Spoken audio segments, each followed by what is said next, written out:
Hello, what's up guys? Welcome back to Kita United dan aku Syahid, dan hari ni kita akan recap kepada game Man United menentang Burnley yang mana kita menang 1-0 di Turf Moor. Okey, mungkin ada yang pertikaikan game ni, criticize game ni. Okey, aku akan ulas benda tu sekejap lagi, dan apa yang aku nak korang expect dalam video kali ni adalah aku akan go through line up match performance pada first half, kita akan pergi pada second half. Selepas tu kita akan tengok kepada gol Johnny Evans dan juga gol Bruno Fernandes yang mana menjadikan the only goal untuk game kali ini. Dan juga aku nak korang expect yang aku tidak akan criticize banyak sangat untuk players pada game kali ini seperti yang aku pernah buat sebelum-sebelum ni. So, before kita start, aku nak jemput korang yang mana nak join group Telegram Kita United. Link dia ada dalam description box. Kat situ kita ada community Kita United yang mana kita akan bincang mengenai pelbagai isu yang berkaitan dengan Man United setiap hari. So, korang boleh check dekat dalam description box.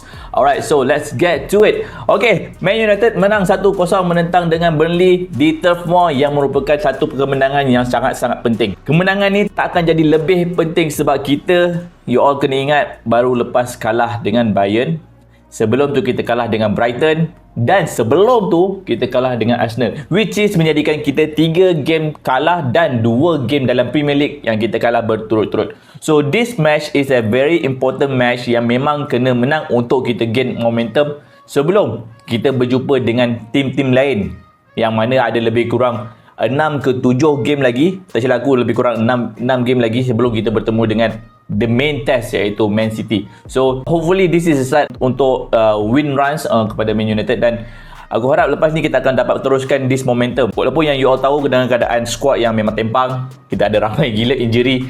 Before this game, Martinez pun dikabarkan injured dan dia memang tak ada dalam squad. So memang betul lah dia injured, which is memberikan kita sedikit option untuk meletakkan players dekat dalam line up. Dan apa yang Erik ten Hag buat untuk line up kali ni, dia bermain 4-2-3-1. Dia masih mengekalkan Andre Onana, which aku cakap sebelum ni, Andre Onana akan kekal dalam first squad untuk dia gain dia punya confidence sebagai goalkeeper. Dan Erik ten Hag terpaksa menukar Martinez dengan Johnny Evans. Johnny Evans the only fit defender yang kita ada, dan kita memang boleh dikatakan sangat risau lah actually. Sangat risau sebab these defenders yang korang kena tahu, kita bermain dengan Dalot dekat sebelah kanan, tak ada backup.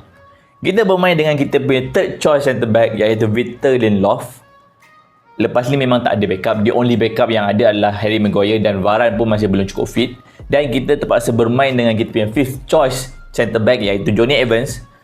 Alright, and then kita terpaksa bermain dengan third choice left back iaitu Sergio Reguilon yang memang tak ada backup. So this defense memang shaky gila. Kena sedar benda tu, memang shaky gila. Dan if anything happen semasa perlawanan ni, if any injuries berlaku semasa perlawanan ni, memang akan habis lah basically. So itu 4 defenders yang Erik ten Hag terpaksa mainkan.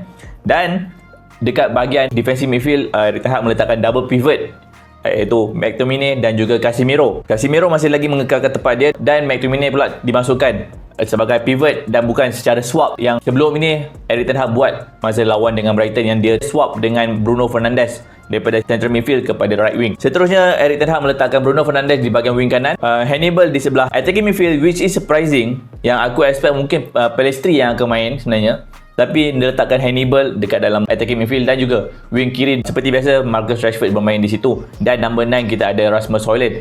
So, apa yang Erik ten Hag cuba buat? Untuk game ni, dia tahu yang Burnley akan cuba attack sebab Burnley pun tengah mengejar kemenangan. Burnley so far dapat 1 point saja daripada 6 game, dan ini adalah perlawanan yang sangat penting, lagi-lagi mereka bermain dekat home. Untuk kita dengan skuad yang tempang, yang memang tak ada backup dah, struggling dengan form 3 match tak menang berturut-turut, which akan memberi kesan kepada mental players.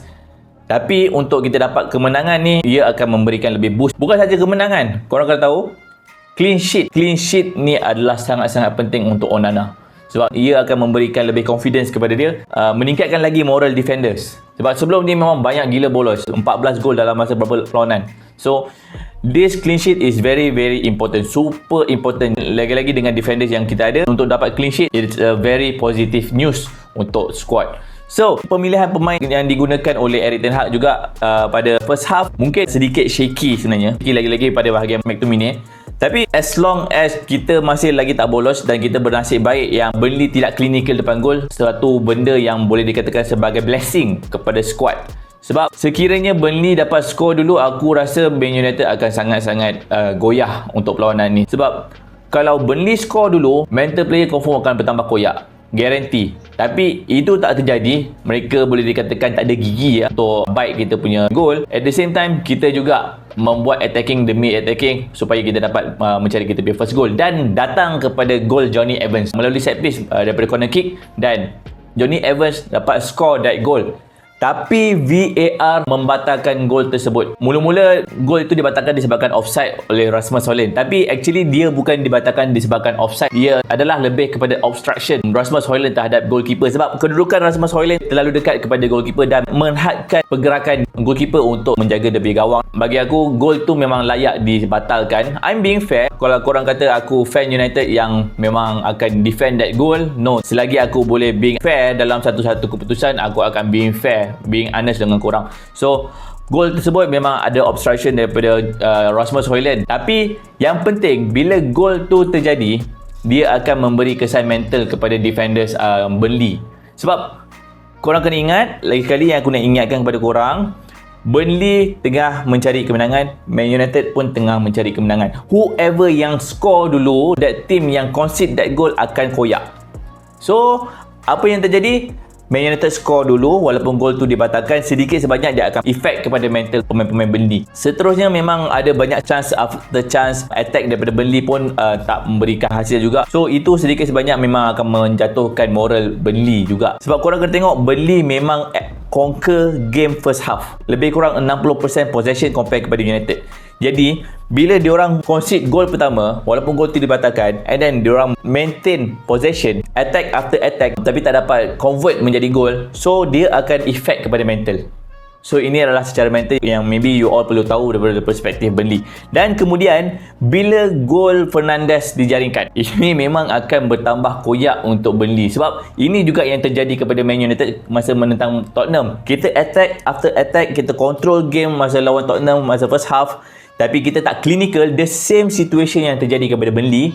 And then beza dia, kali ini kita score masa first half, Tottenham score masa second half masa perlawanan kita menentang Tottenham. That goal is super important untuk squad. Sebab kita score dulu before half time. So masa dekat dalam dressing room, masa dekat dalam pep talk untuk half time tu, moral players confirm akan naik. Sebab ia akan memberi kesan kepada manager Burnley, dia perlu menaikkan lagi moral players dia. Sebab players ni gagal untuk convert goal, and then kena pula just before half time. Just before half time, diorang bolos. So this is a super important goal, super important moment untuk Man United, supaya mereka akan kekalkan diorang punya momentum untuk protect this goal. So itu yang terjadi, dan that goal is a worldie. Serius cakap, that goal is a worldie goal.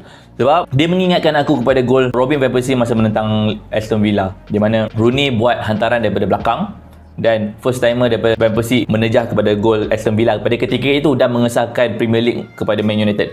Tapi this goal is almost the same. Almost the same, cuma mungkin tak nampak segah that goal. But that goal is still a very beautiful goal yang memang aku rasa mungkin boleh jadi the goal of the week. Moving forward kepada second half, apa yang kita nampak, Man United bermain lebih defense. Boleh dikatakan park the bus, Mourinho-esque tactics.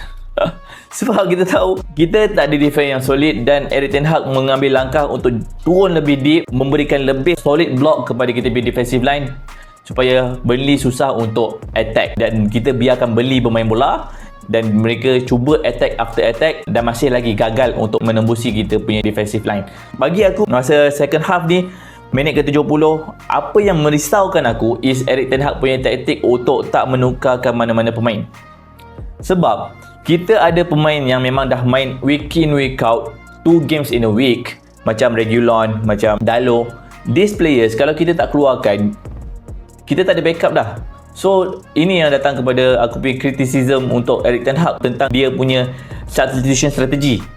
Sebab kalau kita lose this player ni kita overworkkan dia boleh jadi injured. boleh dapat injury dan ia menyusahkan kita untuk menghadapi game-game yang akan lebih padat lepas ni. Ia sangat-sangat merisaukan. Mujuk kita tidak bolos untuk second half dan Burnley gagal untuk menjaringkan gol. That secured our win. Jadi a win is a win. Alright, fan-fan rival sebelum ni yang komen dekat dalam video-video aku sebelum ni, komen dekat dalam game Arsenal, komen dekat dalam Brighton, komen dekat dalam Bayern Munich, ramai yang bising kata, diamlah, dah kalah tu kalah lah.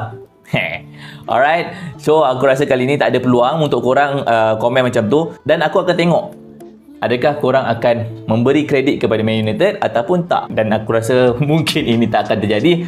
Dan bagi aku sebagai fan, a win is a win. Seperti yang aku cakap sebelum ni, kalah tetap kalah, dan kali ni menang tetap menang. 3 points tetap 3 points, which is a very important 3 points yang kalau diberi peluang untuk aku pilih sama ada kita main cantik tapi kalah ataupun main buruk tapi 3 points, aku akan pilih 3 points all day. Sebab this point adalah yang akan memberikan peluang untuk kau naik tangga, beri peluang kepada apa yang kita target season ni. Okay, so players wise, aku takkan criticize banyak. Mungkin ada yang criticize McTominay, ada yang criticize Marcus Rashford, but in this video I won't go into that. Sebab it is super important untuk kita memberikan support kepada these players. Okay, mana-mana yang tak bersetuju aku, okay kalau korang tak bersetuju dengan aku, tapi this is my approach yang these players dah kalah 3 game. Okay, these players dah main buruk sebelum ni. These players memang dah lost their form. Jadi bila diorang menang, it is super important untuk support diorang mentally daripada luar. Sebab itu je tugas kita, dan bukan criticize diorang. Walaupun memang yes, permainan diorang masih lagi tak berapa cantik, but it is super important yang kita kurangkan tahap criticism untuk diorang ni supaya diorang boleh relax, enjoy the win dulu dan build from this win untuk moving forward. Jadi kudos kepada Andre Onana yang tak bolos, a few save yang dia buat. Kudos kepada Casemiro yang memang hardworking, nampak dia punya performance memang meningkat untuk game kali ni. Dan juga kudos kepada kita punya youngster iaitu Hannibal Mejbri yang memang work really hard. Memang satu benda yang kita sangat-sangat perlukan daripada play-play muda, yang mereka akan press. Sebab diorang ada tenaga, diorang ada kaki, diorang ada kemahuan sekiranya dia diberi peluang, dan ini yang ditunjukkan oleh Hannibal. Dan itu juga yang aku pernah cakap sebelum ni dengan Pellistri, sekiranya pemain-pemain muda ni diberi peluang, diorang akan beri their best. Okay, dan Hannibal Mejbri memang take that chances untuk memberikan yang terbaik, dan kita nampak banyak dia punya effort dia dekat bahagian attacking side, yang mana dia press defensive line Burnley untuk stop all those passes supaya dapat stop apa yang mereka nak rancang pada defensive punya line. So ini adalah satu benda yang cukup-cukup baik untuk kita. Dan moving forward, next game kita akan menentang Crystal Palace dekat dalam Carabao Cup. Dan aku berharap play-play muda macam Mejbri, macam Pellistri akan diberi lebih peluang, dan Garnacho juga akan bermain menentang Crystal Palace dalam Carabao Cup nanti. Expectation aku, Amrabat mungkin akan dapat buat dia punya first start ketika menentang Crystal Palace nanti. Alright, so itu saja yang aku nak cerita dengan korang ini, yang aku nak share dengan korang kali ini. A win is a win. Celebrate 3 points kali ni, dan kita move forward untuk Carabao Cup menentang Crystal Palace nanti. So, thank you for watching, dan sekiranya korang ada apa-apa nak komen, korang boleh komen dekat bawah. Dan have a good weekend, and I'll see you in the next one. Bye-bye.